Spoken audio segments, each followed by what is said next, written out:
Olá, meus irmãos, Deus os abençoe, em nome de nosso Senhor Jesus Cristo. É um grande privilégio estar aqui para mais essa conversa.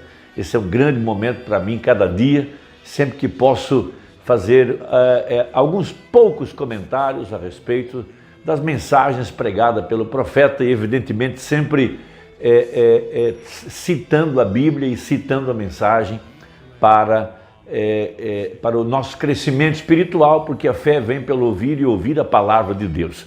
Nós todos sabemos que, de acordo com o Salmo 138, Deus exaltou a sua palavra acima do seu próprio nome. E, na verdade, Deus colocou o seu nome na sua palavra. Veja, quando eu me refiro que Ele colocou a sua palavra acima do seu nome, é porque muitas pessoas citam o nome de Jesus Cristo em vão. Jesus diz, em vão me adoram. Veja, ensinando mandamentos que são preceitos dos homens. Então, de nada adianta citar o nome de Jesus, tê-lo impresso numa camiseta ou numa tarjeta no para-brisa de um carro, essas coisas assim não adianta para nada se nós não estamos adorando-o em espírito e em verdade. Veja, a tua palavra é a verdade, disse Jesus. E o novo nascimento, como nós aprendemos com o irmão Brana, o novo nascimento é a revelação pessoal de Jesus Cristo no dia em que nós estamos vivendo. Haja visto que Jesus é a palavra. E quando então a palavra está manifestada, a palavra se cumpre, e os nossos olhos então são abertos para ver a palavra manifestada, veja, pelos olhos da fé, é quando nós vamos então crescendo de fé em fé e de glória em glória, pois a glória de Deus está em sua palavra e ela tem que ser revelada, porque às vezes nós encontramos pessoas que dizem assim, o profeta pregou, eu creio e pronto. Na verdade, o profeta pregou, mas a palavra precisa ser revelada pelo Espírito Santo. Porque se não fosse assim, ele não teria sido expulso do sistema religioso. Se não fosse assim, não haveria tantos grupos denominacionais com diferentes interpretações. Veja, Jesus disse, sobre esta pedra edificarei a minha igreja, ou seja, sobre a revelação da palavra. E haja visto que a primeira palavra do livro de Apocalipse, que está escrito, revelação de Jesus Cristo. E o nome Apocalipse quer dizer, tirando o véu. Veja, esse véu que tem que ser removido da frente dos nossos olhos, para que então nós possamos ser convertidos. Veja, a estatura de um varão perfeito está baseada em fé. Primeiro, fé no sangue. Depois, virtude. Veja, a virtude que vem do Espírito Santo. Logo, ciência, que é o conhecimento que vem pela revelação da palavra. Logo, temperança, que é saber, é saber aplicar, não aumentar nem diminuir. Logo, paciência. Veja, logo, piedade. Logo, amor fraternal. E por último, a pedra de coroa, que é o Espírito Santo. Veja, essa mensagem, então, ela é a palavra, veja, que veio a nós através do mensageiro de Malaquias 4. E a verdadeira igreja, veja, ela sabe que Deus criou todas as coisas pela palavra falada. E essa mensagem, ela é a palavra falada. Porque William Branham, veja, com exceção do livro das 7 eras, todas as suas mensagens foram pregações. Veja, porque foi a palavra falada, era a boca de Deus, de onde a palavra saía para escrever nas tábuas de nosso coração a verdade da palavra. Essa é a mensagem do profeta. Então, repetindo, o novo nascimento não é uma coisa teórica que alguém quer explanar a sua teologia para tentar provar aquilo que ele acredita que é o novo nascimento. O novo nascimento é a revelação pessoal, não é coletiva, pessoal, de quem Jesus Cristo é no dia em que nós estamos vivendo. Ele é o mesmo ontem, hoje e eternamente, mas ele se manifestou no tempo do fim, através do ministério do Filho do Homem, através do véu de pele humana de Malaquias 4. Era o mesmo Jesus Cristo andando na terra, através do seu corpo que é a igreja. Por isso, disse o apóstolo São Paulo, quem não discernir o corpo de Cristo está cego, ou doente, ou fraco espiritualmente. E a Bíblia não foi feita para ser discutida, para entrar em pleito a respeito das verdades. A Bíblia foi feita para crer. E a gente não deve ficar julgando as pessoas, filtrando elas pela nossa ótica, pela nossa forma de pensar. Veja, porque o verdadeiro eleito, ele é predestinado, ele é chamado, veja, ele recebe a revelação pelo Espírito Santo, ele de ninguém é discernido, mas ele discerne bem tudo. Essa é a Bíblia. Então veja, todos nós queremos ter acesso, veja, ao trono de misericórdia, encontrar esse lugar e ali chegar para adorar o Espírito, Jesus Cristo, em espírito e em verdade. Veja, e essas portas das bênçãos de Deus serem destravadas para que a plenitude do Espírito Santo possa vir sobre nossos corações.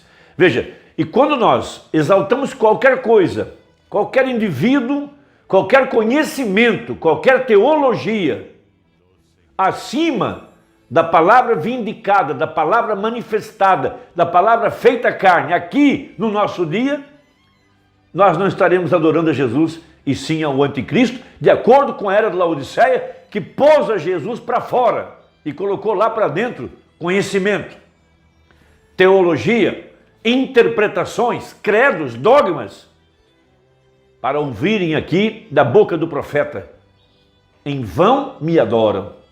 Veja, agora vamos tomar a escritura no livro de Hebreus capítulo 10, a respeito do verso 19, para um povo que é perdoado, para um povo que é redimido, que é aperfeiçoado pelo sangue, que tem acesso ao trono de misericórdia, a comunhão perfeita com a palavra nesta hora. Tendo, pois, irmãos, ousadia para entrar no santuário. Esse sempre foi o desejo do homem, saber aonde Deus mora, como poder encontrá-lo, como ter uma audiência com ele, como adorá-lo da forma correta, como chegar até o lugar onde Deus vai ouvi-lo e responder suas orações. Veja, pelo sangue de Jesus, não há outra forma de se aproximar. Teologia não tem poder. Teologia é a mesma coisa que as folhas de figueira que Adão fez lá em Gênesis para cobrir sua nudez. Ele viu que não podia entrar na presença da glória da Shekinah com a folha de figueira. Não funcionou. Agora veja, pelo novo e vivo caminho que nos consagrou, pelo véu, isto é, pela sua carne, o templo do Deus vivente, o corpo de Cristo. Veja, e tendo um grande sacerdote sobre a casa de Deus, esse é Jesus, ele é o sumo sacerdote da nossa confissão. Chegamos-nos com verdadeiro coração em inteira certeza de fé. Veja, tendo os corações purificados da má consciência e o corpo lavado com a água limpa, a água da palavra. Sim, retenhamos firmes a confissão da nossa esperança, porque fiel é o que prometeu. Então, nessa mensagem, o único lugar de adoração provido por Deus, o Mombrana faz algumas colocações muito importantes a respeito da comunhão com Deus, desse lugar aonde Deus mora, aonde encontrá-lo, qual a aproximação certa, porque muitas vezes uma pessoa pode estar gritando, saltando, pulando, e as portas não se abrem, as portas secretas que há dentro da palavra. Por isso que aquela mulher cirofenícia vinha gritando atrás de Nosso Senhor, veja, e chamando-o de filho de Davi. Ela queria que a porta se abrisse, porque ela tinha uma filha em casa endemoniada, ela precisava da cura, mas a porta da graça não abriu, a bênção não vinha para ela. Veja, porque para cada porta que Deus tem, só tem uma chave. Ela não estava usando a chave certa, portanto a porta não abriu. A mesma coisa com Davi. Quando ele trouxe a arca pela primeira vez, ele o fez segundo os seus próprios pensamentos, segundo a consulta que ele fez aos seus líderes militares. Colocaram a arca em cima de um carro de boi novo. Veja, Uzai e Aiô vinham conduzindo a arca. Veja, e de repente os bois tropeçam e a arca cai e o homem morre. Logo Davi percebeu que a porta não foi aberta, a bênção não foi alcançada, a unção não foi derramada, ele não agradou a Deus. Então ele teve que parar tudo, consultar o profeta Natã, para que Natã lhe mostrasse qual era a chave para abrir a porta. E muitas vezes é o que eu e você estamos precisando, encontrar o canal para sermos abençoados por Deus. Veja, então diz o profeta, a coisa sobre a qual quero falar esta manhã, parágrafo 48, é que Deus tem somente um lugar em que o adorador pode encontrar Deus. Somente um lugar. No decorrer das eras, muitos têm buscado este lugar secreto de Deus, e no decorrer de todas as eras, até mesmo Jó queria saber onde ele morava. Ele disse, se eu somente pudesse ir à sua casa e bater em sua porta, creio que cada um de nós quer isso. Chegar com inteira certeza de fé, aonde está o trono da graça e alcançar misericórdia.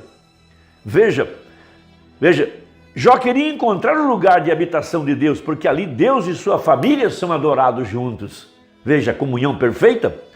Veja, então ele prega uma mensagem intitulada fazendo uma obra para Deus fora da sua vontade. Muitos de nós, muitas vezes, nos encontramos exatamente nesse ponto. Somos muito religiosos, somos muito acadêmicos, temos uma grande educação e nem sempre observamos se aquilo é da vontade de Deus ou não. Disse o profeta que tem que haver 5 características para saber se aquilo está dentro da palavra. Primeiro, tem que estar na Bíblia, na palavra. Segundo, venha um profeta, aquela revelação daquele mistério. Veja, terceiro, tem que haver a estação própria, porque uma escritura só se cumpre quando chegar à estação. Terceiro, tem a maneira em que aquilo vai operar. Veja, e por último, veja, a pessoa predestinada para a qual aquela escritura foi direcionada.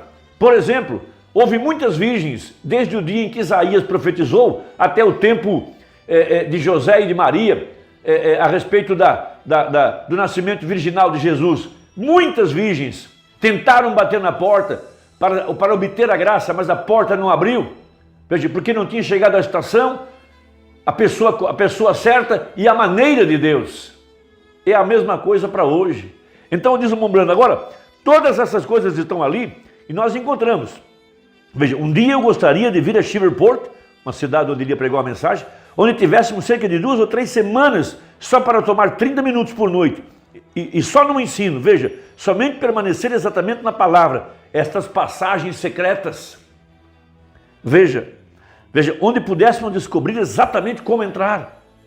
E somente observe, siga a orientação de Deus, há somente uma chave para cada porta, isso mesmo, e nenhuma outra chave, não importa o quanto se pareça com ela. Deus não tem chave mestra, só tem uma chave. E agora você tem de ter essa chave ou a porta não destranca. Não importa quão sincero seja, ainda assim não consegue destrancar a porta. Por isso que Davi, com toda a sua sinceridade, religiosidade, louvor, adoração, saltos e assim por diante, não estou contra isso, está tudo certo.